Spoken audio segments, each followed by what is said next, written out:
Bertemu lagi dengan kami di YouTube channel Cognoscenti Consulting Group. Sebelumnya dengan saya Nadia Brigita dan rekan saya Puspita. Oke Ita, jadi video kali ini kita akan bahas apa? Iya, video kita kali ini kita akan membahas tentang tahap adopsi ISO 37001-2016. Sebelum masuk lebih jauh, saya perlu menjelaskan ISO 37001 merupakan sebuah standar yang dirilis sejak 2016. Standar ini mengatur tentang sistem manajemen anti penyuapan atau yang dikenal dengan istilah SMAP. Betul sekali, Kak. Selanjutnya, dalam ISO 37001 terdapat 4 prinsip dalam sistem manajemen anti penyuapan atau SMAP. Nah, prinsip ini dikenal dengan 4 No's.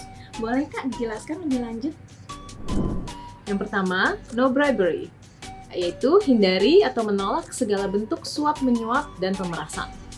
Kedua, no kickback, yaitu hindari atau menolak meminta komisi, tanda terima kasih baik dalam bentuk uang atau dalam bentuk lain.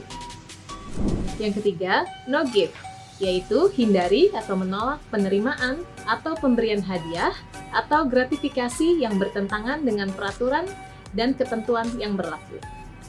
Keempat, no luxurious hospitality, yaitu hindari atau menolak penyambutan dan jamuan yang berlebihan. Untuk membangun ISO 37001 dengan prinsip-prinsip tersebut, kita tentu perlu mengetahui bagaimana tahapan adopsi ISO 37001 terlebih dahulu. Boleh dijelaskan, Ita? Baik, Kak Nat. Nah, secara umum, tahap adopsi terhadap ISO 37001-2016 menjadi sistem manajemen anti penyuapan dapat dilakukan melalui beberapa tahapan, yaitu tahap persiapan, tahap pemetaan proses bisnis, tahap dokumentasi, tahap implementasi, tahap audit, dan tahap sertifikasi. Yang pertama adalah tahap persiapan, yaitu organisasi perlu membangun komitmen dari manajemen puncak, membentuk tim kerja, menyelenggarakan pelatihan pemahaman terkait persyaratan standar ISO 37001, membuat perencanaan proyek, dan membangun kesadaran atau awareness. Oke, yang kedua yaitu tahap pemetaan proses bisnis, di mana tahap pemetaan proses bisnis ini merupakan salah satu bentuk dari pembangunan sebuah sistem manajemen. Jadi, pendekatan yang dilakukan dapat melalui pendekatan klausul maupun pendekatan proses bisnis.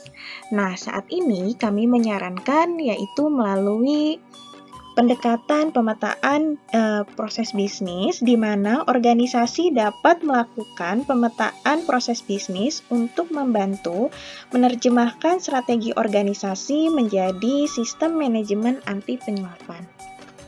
Yang ketiga adalah tahap dokumentasi, yaitu organisasi membangun manual mutu, SOP, IK atau instruksi kerja sesuai dengan syarat yang ditentukan dalam pasal-pasal persyaratan standar ISO 37001-2016. Selanjutnya, tahap yang keempat yaitu tahap implementasi. Di mana pada tahap ini, setelah sebuah organisasi tersebut membentuk dan melakukan proses dokumentasi, maka selanjutnya sistem manajemen anti penyuapan yang telah dibangun ini harus diimplementasikan dalam suatu organisasi. Nah, ini disarankan dalam kurun waktu minimal 3 bulan. Yang kelima adalah tahap audit, yaitu organisasi melakukan review terhadap tahap dokumentasi dan tahap implementasi minimal 3 bulan untuk mendapatkan rekam jejak atau track record yang cukup. Selanjutnya, dilakukan internal audit, melakukan pengukuran kepuasan pelanggan, dan melakukan rapat tinjauan manajemen. Nah, tahap yang keenam atau tahap yang terakhir yaitu merupakan tahap sertifikasi. Pada tahap ini, organisasi dapat menghubungi suatu badan sertifikasi dan memilih badan sertifikasi mana yang sesuai dengan ketentuan. Di mana hal ini perlu diingat bahwa badan sertifikasi adalah badan independen yang merupakan sebuah organisasi bisnis. Dari keenam tahap tersebut, untuk tahap 1-5, teman-teman bisa menggunakan jasa kami, Cognoscenti Consulting Group, untuk melakukan pendampingan persiapan sertifikasi ISO. Terima kasih banyak ya Kak. Semoga informasi yang kita berikan bermanfaat untuk kalian semua. Jangan lupa di like, comment, subscribe, dan share video ini sebanyak-banyaknya. Terima kasih.